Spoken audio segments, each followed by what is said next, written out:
Levítico capítulo 6, versículo 9 a seguir, 8 a seguir.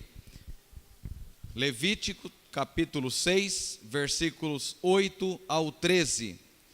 O Senhor disse a Moisés: ordene a Arão e a seus filhos, dizendo: esta é a lei a respeito do holocausto.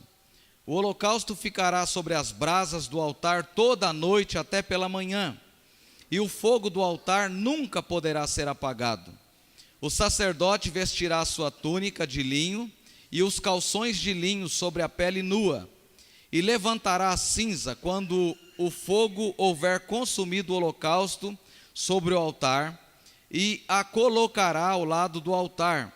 Depois despirá as suas vestes e porá outras roupas, e levará a cinza para fora do arraial, a um lugar puro. O fogo sempre ficará aceso sobre o altar, não deve ser apagado. O sacerdote acenderá a lenha do altar cada manhã, e sobre ele porá em ordem o holocausto, e sobre ele queimará a gordura das ofertas pacíficas.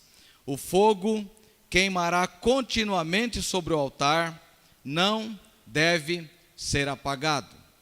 Vamos ler juntos, numa tradução que talvez todos conheçam. O fogo arderá continuamente sobre o altar e não se apagará. Vamos falar juntos? O fogo arderá continuamente sobre o altar, não se apagará. Senhor, que essa palavra fale poderosamente aos nossos corações, que os nossos corações estejam cativos em obediência ao Senhor, à sua palavra, e que ela possa transmitir ao nosso coração aquilo que o Senhor deseja, que a nossa mente, que o nosso corpo, que a nossa vida em tudo esteja completamente entregue ao Senhor nesse instante, pois o Senhor nos criou para o louvor da sua glória. Fale conosco, nos abençoe, em nome de Jesus, amém. O livro de Levítico, o tema principal desse livro é santidade. O assunto que permeia o livro de Levíticos é santidade. E a gente pode olhar para o mundo e ver coisas muito, muito belas. Por exemplo, alguém pode olhar em um quadro de arte, e aquilo que você acha que é horrível, alguém que conhece de arte, olha todos aqueles rabiscos e eles são maravilhosos, né? Outro dia eu estava lendo um livro secular sobre as maravilhas do mundo do passado e sobre as 7 maravilhas atuais. E elas são de fato belíssimos, castelos, obras belíssimas, coisas perfeitas criadas por Deus, Deus dando sabedoria ao homem para fazê-las, né? Todavia, essas não são as mais belas ou as maiores artes. Um pastor do século XVIII chamado Jonatas Edwards, ele diz o seguinte: aquele que vê a beleza da santidade ou o verdadeiro bem moral, vê a maior e mais importante coisa do mundo. Então não são as belas, as artes, as maiores construções, as mais belas, né? No começo do ano nós passamos em uma das cidades de Santa Catarina, e aquela cidade é chamada de a pequena Dubai do Brasil. E eu fiquei impressionado com um prédio com mais de 40, andares, uma coisa fabulosa. E é interessante que nós fomos à praia da maneira que o sol vai se pondo, o prédio foi construído de uma forma que ele não atrapalha, ele não faz sombra na praia. E eu percebi que todos os turistas, todas as pessoas que estavam ali, até brinquei, eu acho que nós estamos em uma praia errada, só tinha gringo lá, né? Todo mundo falando espanhol. Do jeito que aquele prédio foi construído, ele não faz sombra em lugar nenhum da praia, embora ele seja um prédio alto, enorme. Mas essas não são as maiores maravilhas, as coisas mais belas. Para Jonatas Edwards, um pastor que foi pastor na América, nos Estados Unidos, um pastor de tribo indígenas, ele diz que a maior obra criada por Deus, a maior beleza é a santidade de Deus, é o verdadeiro bem moral. Então, essa é a definição de Jonatas Edwards. O principal objetivo da maioria das pessoas dos dias que nós vivemos, inclusive muitos cristãos confessos, a felicidade é o maior prazer para ele, não a santidade. Então, para muitos cristãos, até para cristãos, a maior beleza, o que é o maior fato de contemplação deles é a felicidade, e não a santidade. Querem que Jesus às vezes resolva todos os seus problemas, que Jesus carregue os seus fardos, mas não querem que Ele controle a sua vida, que Ele mude o seu caráter, que Ele o transforme como pessoas. Querem as bênçãos, mas não querem o Deus das bênçãos, o Senhor das bênçãos.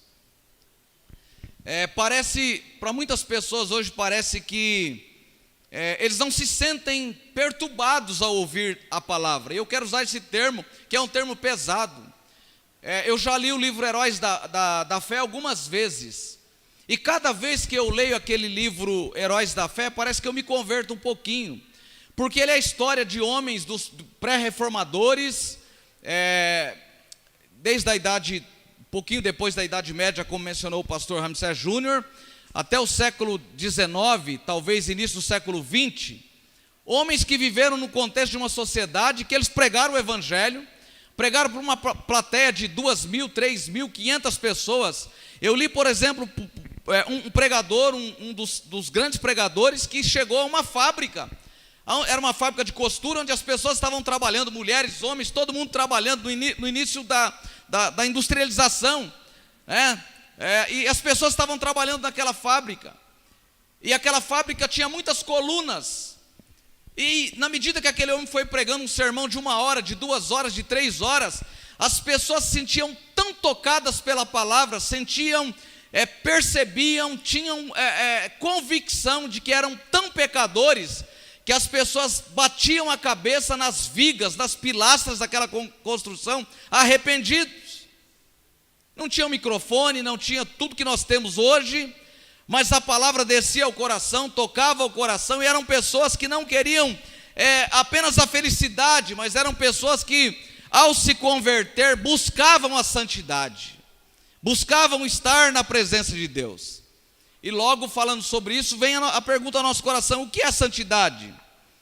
Talvez seja o contrário, talvez, do que a gente tem ouvido nos sermões, nos cânticos religiosos, daquilo que é a nossa realidade dos nossos dias. Aproveito para falar parabéns pelos louvores cantados. Falaram mesmo, foi mesmo um sinal da reforma protestante, é por aí. E é muito interessante pensar nisso, que nós vivemos em uma sociedade que não busca santidade. Aliás, falar de santidade na igreja é completamente contrário ao que nós queremos, ao que nós gostamos. Não é um cardápio tão bom para nós falar de santidade, porque falar de santidade revela exatamente quem nós somos. Eu li uma frase hoje de Santo Agostinho, estava com o Jabes e li uma frase, que o final da frase ele diz que a sua alma só encontra prazer em Deus. Ele reconhecia o quanto ele era pecador, que a sua alma só encontrava prazer em Deus, ou só encontrava satisfação em Deus. O homem só é completo em Deus. E a gente vai olhar para o que é santidade. E tem um teólogo norte-americano chamado Augusto Strong, ele diz assim: mas a santidade é a essência do amor. Santidade é a essência do amor. O amor de Deus é um amor santo, pois a Bíblia diz: Deus é luz, 1 João 1,5. 1 João 4,8, 16, Deus é amor. Então a santidade de Deus, para Augusto Strong, resume-se em amor, que é a essência de Deus. Deus é amor. A gente precisa buscar amar alguém, mas amor é a essência de Deus. Deus é um ser amoroso. Então essa é a definição de santidade. Santidade é separar para alguma coisa. Ser santo é se separar para Deus, e ser santo é se separar para esse Deus que é santo. E pelo menos 8 vezes a Bíblia vai falar para a gente: sede santo, porque eu sou santo. Pelo menos 8 vezes nas Escrituras você vai encontrar essa expressão: sejam santos, porque eu sou santo. Santidade é o convite de Deus para nós. E pensando então em que estamos na reforma, eu quero falar com vocês nessa noite. Reforma, necessidades e implicações. Repita comigo: reforma, necessidades e implicações. Então não basta a gente olhar para 1517, 31 de outubro de 1517, 502 anos atrás, e lembrar de tudo aquilo que os reformadores, os pré-reformadores viveram. Nós precisamos hoje buscar reformarmos a nossa fé todos os dias, buscarmos avivar o nosso coração, a nossa vida com Deus todos os dias. E há 5 pontos que são os pontos essenciais da reforma. O primeiro é uma fé, somente a fé. A segunda é somente as Escrituras. A terceira é somente Cristo. A quarta é somente a graça. E a quinta é glória somente a Deus. Então são 5 solas da reforma protestante. Bom, Deus é o centro da nossa fé. Isso é passivo. Se eu perguntar aqui, todo mundo sabe. O centro da nossa fé é Deus. Não dá para pensar em fé longe de Deus, afastado de Deus. As pessoas podem conhecer teoricamente, mas fé nasce da nossa experiência, do nosso relacionamento com Deus. A fé é o firme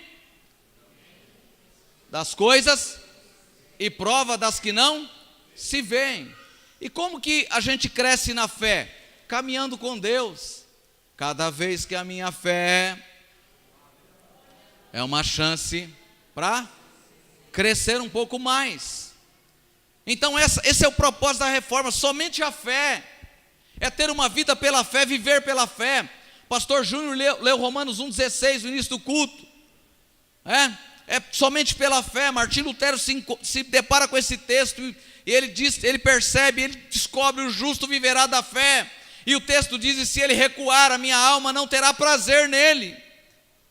Deus tem prazer, o desejo de Deus, a vontade de Deus é que a gente mantenhamos firmes na fé, alicerçados na fé, seguros na fé, certos que teremos problemas, adversidades, dificuldades, mas firmados, porque Ele está conosco, Ele é a nossa âncora, Ele é Senhor sobre a nossa vida.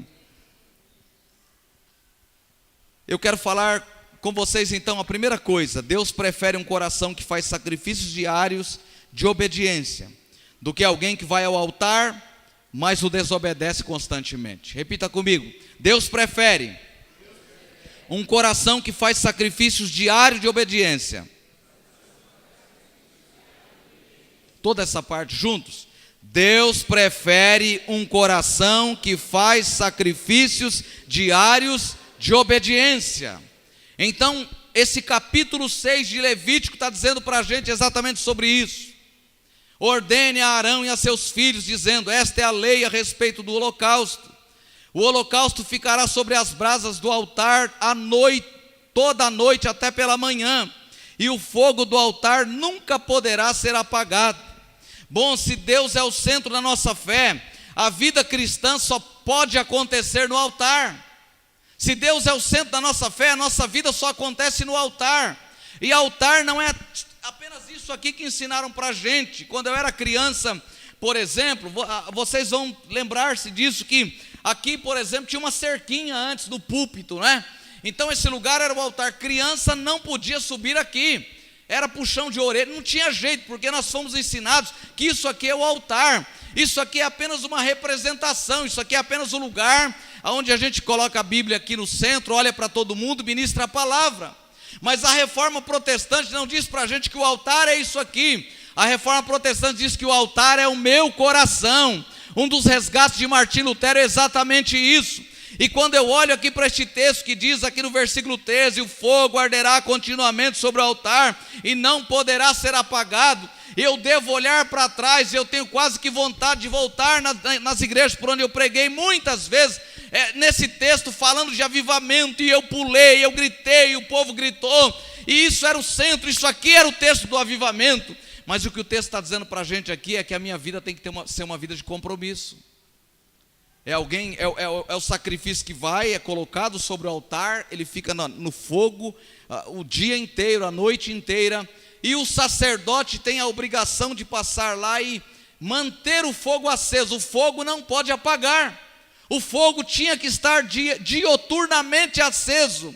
O sacrifício era queimado, o animal era colocado, o animal era vítima, ele ia no lugar do ofertante. Isso aqui o simbolismo é tão forte que o próprio sacerdote que fazia a oferta pelo povo, em favor do povo, precisava de um animal para oferecer para ele também, porque ele também era símbolo do homem pecador. Então esse fogo arderá continuamente sobre o altar, não é para a gente pular, gritar e dizer que isso é um grande avivamento da nossa vida, não. Isso aqui está dizendo para a gente que vida cristã é uma vida de compromisso, é uma vida comprometida, antes de ser comprometida com a igreja, com as verdades sagradas. Eu quero dizer uma coisa para você, talvez até um pouco dura de ouvir. Se em algum momento, seja no meu pastoreio, de qualquer outro pastor, essa igreja deixar de pregar a mensagem que te inquieta, que causa mal-estar para você às vezes, porque te choca mostrando a sua vida, o estado que você está, procure uma igreja melhor. Não procure uma igreja onde facilite a sua caminhada com Deus, mas procure um lugar onde você seja apertado, exprimido pela palavra, porque o sacrifício, a sua vida deve estar no altar, e vida no altar ouve a palavra, ouve a verdade, é dirigido pela verdade. Então o fogo arderá continuamente sobre o altar. Então se Deus é o centro, se o centro da nossa fé é Deus, a vida cristã só acontece no altar. No Antigo Testamento, era no altar que se levava a oferta pelos pecados. Então era lá que se dava. Era lá que se dava o reconhecimento de quem o homem era. E é interessante que a Reforma Protestante resgata exatamente isso. A igreja, na Idade Média, se enriqueceu. E quando falo igreja aqui, eu devo dizer que é a Igreja Católica Apostólica Romana, que no 3º século, a igreja primitiva, essa igreja que começa lá no 1º século como igreja primitiva, a igreja de Jesus, do 3º século, entre aspas, conversão do imperador Constantino, se torna a Igreja Católica Apostólica Romana, e nesses mais de 1000 anos ela se perde, e aí em 1517 temos o resgate. E lá todo mundo precisava de um sacerdote para oferecer o sacrifício para ele. Então começa lá em um dos concílios a doutrina do purgatório, e aí um familiar tinha morrido e supostamente para o sacerdote ele tinha ido para o inferno. Então ele dava penitência para você colocava no gasofilácio um determinado valor lá, e quando a moeda caísse no fundo do gasofilácio, a alma dessa pessoa tinha saído do purgatório. E Lutero protesta contra tudo isso. E uma das coisas que Lutero resgata é que cada um de nós somos sacerdotes.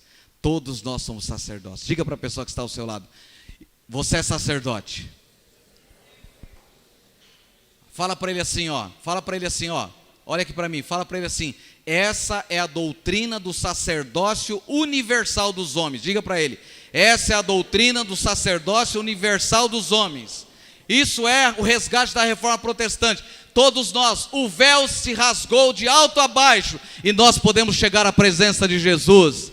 E aquele sacrifício que era ofertado por um homem que era imperfeito, que também precisava oferecer sacrifício por si, Jesus vai à cruz e oferece o sacrifício perfeito por nós. Então não dá para ter vida cristã fora do altar.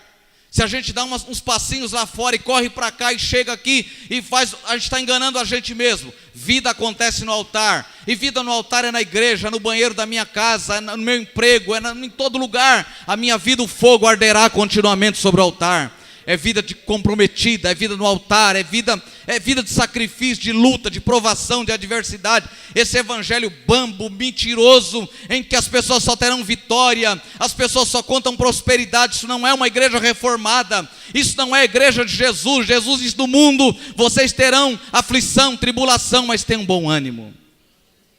Estou pregando a vocês, mas meu coração está partido, sabe? Quando eu e a Sônia namoramos, quando nós sentamos para conversar, pensando já em nos casarmos, nós conversamos do que era família, do que deveríamos fazer. E eu e a Sônia fizemos um acordo, que nós não deixaríamos os nossos pais ir para o asilo, que se nós tivéssemos vida, nós cuidaríamos deles até o último dia da morte. E tem sido para a gente tão difícil ir de manhã, de tarde, passar o dia naquele hospital. ouvir notícias, os médicos, um diz uma coisa, outro diz outra, e a gente entra, já faz alguns dias que eu não consigo entrar mais e ver a dona Lourdes, alguém tão próximo, alguém que para mim era como uma mãe, que conselhos tão sábios, gente que vive com você na alegria, na dor, no sofrimento, que você elogia, mas que você critica também, e a pessoa olha para você e te ama, e diz eu te amo, independente de qualquer coisa. Mas uma coisa, irmãos, eu estou muito feliz. Eu e o Jair entramos juntos em um dos dias, e tinha um senhor de frente com a dona Lourdes. Aquele homem tinha, parece que, eu não sei se foi assalto, eu sei que ele tinha sido baleado, e aquele homem estava lá, e a dona Lourdes, nós fomos orar com ela, e ela preocupada com ele, vocês antes de orar por mim, vocês vão conversar com ele, esse homem precisa ir para o céu, esse homem pode morrer a qualquer hora dessa, e esse homem pode ir para o inferno a qualquer hora, ele precisa conhecer Jesus. E enquanto Jair não deixou ela, e não foi falar com aquele homem, a dona Lourdes não se aquietou, não ficou tranquila. No outro dia os médicos foram conversar com ela e disseram para ela assim: dona Lourdes, mas a família da senhora está aqui o tempo todo dia tem alguém, toda hora tem alguém, o pessoal lá em cima estão reclamando que é tanta gente para querer entrar. E ela falou assim para ele: ô doutor, sabe o que é isso, doutor?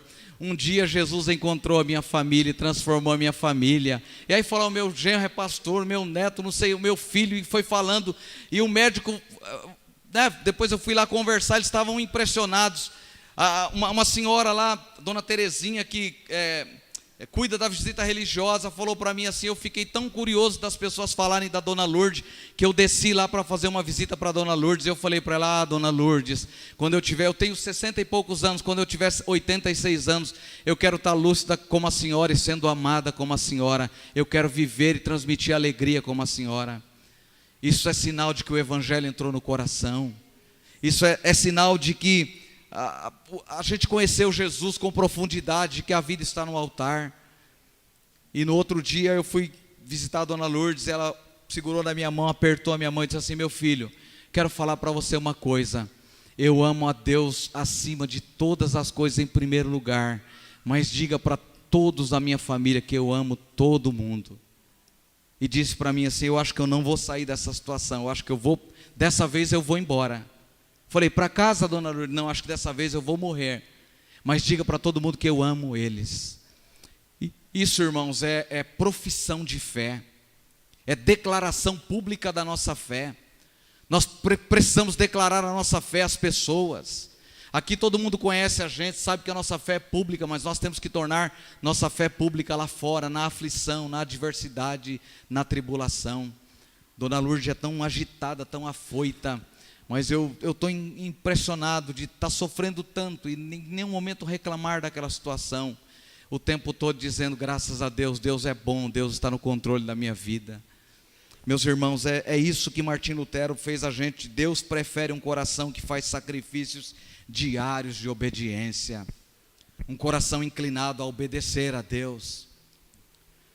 Nós somos tentados, irmãos, a correr nos dias atuais para melhorar a nossa condição financeira, a nossa casa, o nosso carro, a condição dos nossos filhos, a nossa vida, e não há nenhum problema nisso. Isso não há nenhum problema, isso não é ferir a sua fé, mas Deus precisa continuar sendo o centro da nossa fé. Somente Deus é digno da nossa adoração, e esse é o resgate da reforma protestante. Então o fogo arderá continuamente sobre o altar, ele não poderá ser apagado. A palavra santo hebraica, esse santo aqui que Moisés usou em Levítico, significa aquilo que é separado, que é marcado. É como aquele animal que pega as iniciais do nome do seu dono, coloca em um ferro, vai ao fogo, e quando aquilo está uma brasa pura, você coloca no animal para marcar o animal. Santo aqui do que Moisés está dizendo nesse texto, esse santo aqui é alguém que foi marcado. Eu e você fomos marcados pelo poder do evangelho. Há uma marca de Jesus em nós. Essa marca é visível na nossa vida. Na língua portuguesa, a palavra santo, que tem origem no latim, que é sancto, significa estabelecido segundo a lei, ou que se tornou sagrado. O termo santificação descreve então o processo de se tornar cada vez mais parecido com Jesus. Ser santo é ser cada dia mais parecido com Jesus. Então o fogo arderá continuamente sobre o altar, é para você ficar no altar mesmo. E sabe, nós somos um sacrifício vivo. Aquele sacrifício lá do Antigo Testamento, ele era imolado, o animal estava morto, não dava para descer do altar. Hoje nós somos o sacrifício que vamos ao altar, nós estamos vivos, a qualquer hora dá vontade da gente pular do altar, dá vontade de descer do altar, ir embora do altar, não é assim? Mas o fogo deve arder continuamente sobre o altar, o fogo arderá continuamente sobre o altar e não se apagará. Não dá vontade de você desistir, às vezes, de abandonar as lutas, as provações, as adversidades, descer do altar, largar a cruz, correr de tudo isso. O discípulo de Jesus, ele toma a sua cruz e segue-o. Amém? Então Deus prefere um coração que faz sacrifícios diários de obediência. Mantenham, então, o holocausto sobre a brasa do altar, a noite toda, pela manhã, até pela manhã. E o fogo do altar nunca poderá ser apagado. O sacerdote tinha a informação de que o animal tinha que ficar lá. Ele era o sacrifício, ele não podia sair de lá. E o sacerdote tinha a responsabilidade do tempo todo ir colocando lenha no altar. Amém? Repita comigo, a minha vida, bem forte, a minha vida não pode sair do altar. A segunda coisa que esse texto me ensina é que a cinza é o símbolo do que já foi, ou o símbolo do que não é. Repita comigo, a cinza é o símbolo do que não é. Antes de ser cinza, o que era? Madeira, lenha, brasa. E quando ela se queima, ela se transforma em cinza. O que o sacerdote tinha que fazer todo dia? Olha o texto aí. O que ele tinha que fazer? Olha o versículo 11. Depois de expirar suas vestes, tem todo um ritual aqui, não vou falar sobre isso, e porá outras roupas, e levará a cinza para fora do arraial, a um lugar puro. A cinza precisava ser tirada, ou seja, a cinza é o símbolo daquilo que já foi, daquilo que não é mais. E eu pergunto para você, a sua vida ainda é brasa ou a sua vida é cinza? Se for brasa, está no processo certo. Mas se for apenas cinza, essa cinza tem que ser afastada, ela tem que ser tirada. A cinza não podia continuar no altar, a cinza tinha que ser afastada. E cinza, brasa, eu estou falando aqui exatamente da unção do Espírito Santo de Deus sobre a nossa vida. O que nos mantém firmes, o que nos faz caminhar é a presença do Espírito Santo. Não é o barulho que nós produzimos, não é nada disso. Durante muito tempo a igreja ensinou isso, não é isso. É ser cheio do Espírito Santo faz barulho mesmo, mas nem todo barulho é barulho do Espírito Santo. É ser cheio, é manter-se firme, é olhar para as adversidades, é vencer as provações, é vencer as lutas, é vencer tudo isso olhando para Jesus. E Hebreus, que é um símbolo de Levítico, o autor diz, olhando para Jesus, o autor e consumador da nossa fé. Então, se a sua vida está cheia de cinza, deve ser tirada. Isaías capítulo 29, versículo 13, diz assim: esse povo se aproxima de mim com a boca e me honra com os lábios, mas o seu coração está longe de mim. Jesus pega essas palavras lá em Mateus capítulo 15, versículo 7, e chama de hipócritas, diz assim: hipócritas, bem profetizou Isaías acerca de vocês, dizendo: este povo me honra com os lábios, mas o seu coração está longe. Jesus usa as mesmas palavras que Isaías havia usado. Está falando da vida no altar, alguém que se aproxima de Jesus apenas para adorá-lo com os lábios. E Jesus chama de hipócrita. Hipócrita é alguém que não diz a verdade, é alguém que não é confiável em dizer a verdade. E olhando para as escrituras, lá em João capítulo 4, a mulher samaritana no encontro de Jesus, com Jesus ela tem dúvida. Os meus pais dizem que o lugar de adoração é no Monte Gerizim, vocês dizem que é em Jerusalém. E Jesus diz: não é nem um monte nem o outro. Os verdadeiros adoradores adorarão ao Pai em espírito e em verdade. Então, hipocrisia e verdade. Então, a cinza é o símbolo do que já foi, era brasa, estava acesa. a cinza agora apagou, tem apenas lembranças do passado. Quantas vezes a nossa vida está apenas no passado, do que Deus já fez, do que já fomos, do que já fizemos para Deus. Precisamos resgatar a reforma protestante, nós precisamos resgatar isso. Então, necessidade e implicações. A implicação é que eu preciso ser cheio do Espírito Santo, mas a necessidade é que para ser cheio do Espírito Santo, a minha vida precisa estar no altar. Eu tenho que estar no altar de Deus, eu preciso estar na presença de Deus. Estar no altar apenas aqui na igreja, tudo é muito fácil, tudo contribui. A gente é um monte de sal dentro do saleiro, então fica tudo fácil. Mas quando a gente sai daquela porta para fora, não sei se você já observou aquele cartaz que está ali, está dizendo assim que ao descer as escadas você está entrando no seu campo missionário. E ao entrar no seu campo missionário você tem desafios, porque sabe qual é o desafio? Porque ser missionário é proclamar o Evangelho. Mas antes de proclamar o Evangelho tem o desafio de viver o Evangelho. Amém? De viver o Evangelho, a essência do Evangelho estar na minha vida. Então é necessário essa vida de sacrifício, onde o tempo todo a gente está no altar, onde o tempo todo a gente vai para a presença de Deus. A cinza já foi lenha. Você já viu o processo de cremação, pelo menos na televisão? Coloca lá o caixão, ali ele passa e do outro lado sai apenas as cinzas, que é colocado em um pequeno, esqueci o nome, mas seria um caixão pequenininho, né? E aí entrega para a família. Quando a família pega aquilo, é o ente querido? É o ente querido? É só a cinza. É só a cinza. Então o que nós somos, na verdade? Aquilo lá lembra o ente querido, mas não é o ente querido. E a pessoa era saudável, vivo. No dia da exumação do meu pai, nós fomos lá, eram apenas os restos mortais. O Antônio e Isabel não estava lá, eram apenas os restos mortais. Então nós somos cinzas ou somos brasas? Essa pergunta é importante nós fazermos, cristãos reformados fazermos. Quando um evangelho que é comunicado a partir do Deus que faz, cinza pode ser quando o evangelho é comunicado a partir daquilo que Deus faz, e não a partir daquilo que Deus é para nós. Cinza pode ser quando eu busco a Deus apenas pelo que Ele faz. Cinza pode ser quando Deus deixa de ser o nosso foco maior, o centro da nossa vida.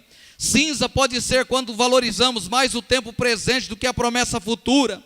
Cinza pode ser quando o fervor é apenas lembrança do passado na nossa vida. A grande ênfase aqui do ritual, do fogo aqui, é que a lenha precisava estar lá, ela tinha que ser mantida acesa. Ao tornar-se cinza, ao acabar a lenha, era tirado e outra lenha era colocada e aquele fogo mantinha aceso. Eu estava lendo alguns comentaristas que dizem algumas perguntas que automaticamente nascem ao olharmos para esse texto, e eu achei muito interessante ele dizer que há uma possibilidade de que o primeiro fogo no altar tenha sido aceso por Deus. Então, é possível que o próprio Deus tenha aceso a primeira lenha, o primeiro fogo no altar, e a partir daí a instituição do sacerdócio, e aí o sacerdócio tinha que todo dia manter a lenha acesa. E eu achei isso uma grande verdade, sabe por quê, irmãos? Porque quando você está no pecado, você, como diz Paulo, nós estamos mortos dos nossos delitos e pecados. Quando Deus se revela a você e você conhece o Evangelho, a gente recebe de presente a vinda do Espírito Santo em nós, ou seja, Deus acendeu o fogo em nós. A partir daí é nossa responsabilidade mantermos o fogo aceso. Você é sacerdote, o fogo precisa estar aceso na sua vida, na sua casa, na sua família. O fogo arderá continuamente sobre o altar e não se apagará. Uma vida de sacrifício, uma vida de entrega, uma vida comprometida com os valores do reino. Mesmo em uma tarefa aparentemente servil, colocar a cinza era papel do sacerdote, mas tirar a cinza também era papel do sacerdote. E por que será que Deus não responsabilizou o levita, por exemplo, para tirar a cinza? Tinha que ser o sacerdote. Porque Deus é o Deus que tem a história, Ele controla a história nas suas mãos. Isso precisava ficar muito claro para a gente ao longo da história da humanidade, ao longo da história do cristianismo, que é sua responsabilidade tirar as cinzas. Não é ninguém orando por você, não é as pessoas jejuando, fazendo sacrifício por você, não é você que vai ao altar. É você que é sacrifício no altar. É você que se entrega no altar. As pessoas podem até estar conosco, caminhar conosco. As pessoas são bênçãos para a nossa vida. Não dá para caminhar sozinho. Como muito bem disse o pastor Júnior, como tem feito bem vocês orando, falando com a gente, indo ao hospital visitar, como isso nos alegra. A gente olha e percebe que não está sozinho, a gente tem um exército conosco, é gente ligando, é pastores ligando, é o pastor Cláudio que sai lá do Cianorte, do norte do Paraná, e vem na minha casa de manhã e diz assim: eu tinha alguns compromissos em São Paulo, eu só passei aqui 10 minutos para orar com você e a Sônia, eu só passei aqui para orar por vocês, por abençoar. Como faz bem essas coisas para a gente. Mas o sacrifício diário, a lenha que é colocada sou eu, a cinza que é tirada sou eu, esse sacrifício contínuo sou eu, é eu que permaneço. Amém? Você está disposto a manter-se no altar? Amém? Amém? Você está disposto a manter-se no altar? Amém? Vamos fazer então que nem voto de casamento, até que a morte nos separe dessa vida.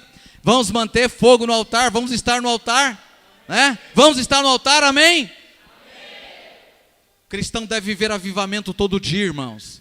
Não tem culto específico, a gente coloca uma faixa, fala noite de cura, noite de avivamento. A gente tem que estar avivado todo dia.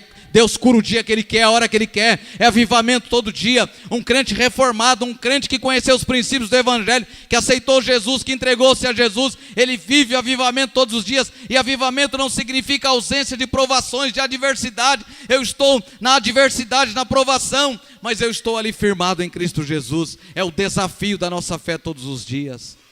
E sabe o que eu tenho aprendido nesses dias? Preste atenção nisso. Sabe o que eu tenho aprendido nesses dias? É que de fato eu não estou pronto.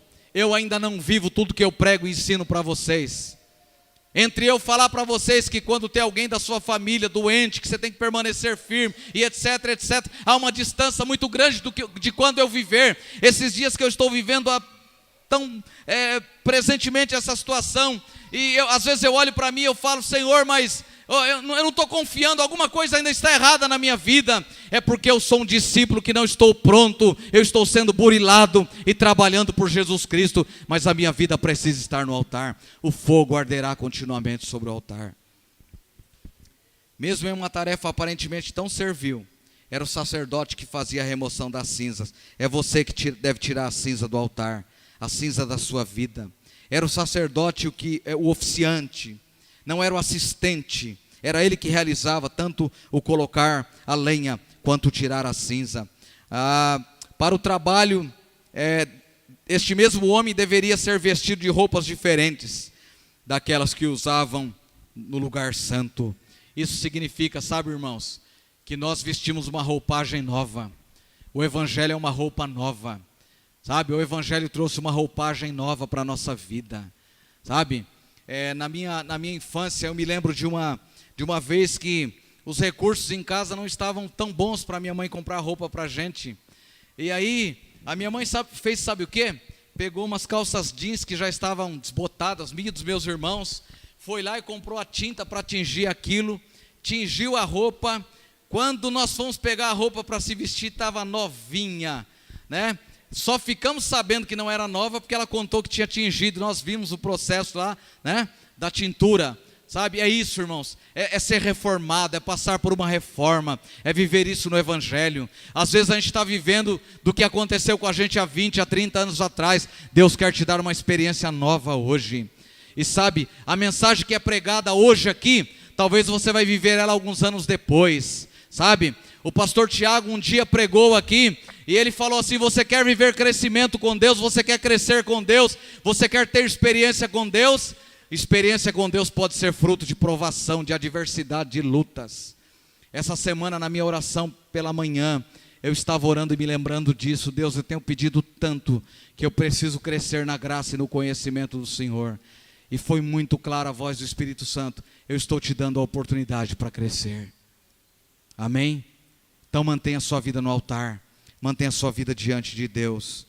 Deus prefere um coração que faz sacrifícios diários de obediência do que alguém que vem todo dia ao altar, mas desobedece a Deus constantemente. Então, Deus se inclina para um coração que obedece. A cinza é o símbolo do que já foi, do que não é mais. E levará a cinza para fora do arraial, a um lugar puro. Então a cinza deve ser tirada. A cinza deve ser afastada da nossa vida, para a glória do Senhor Jesus. Amém? Então Deus é o centro da nossa fé. E a vida cristã, ela só acontece no altar. Vamos repetir juntos? Diga: Deus é o centro da minha vida. Ou melhor, Deus é o centro da minha fé. E a minha vida cristã só acontece no altar. Coloque-se em pé.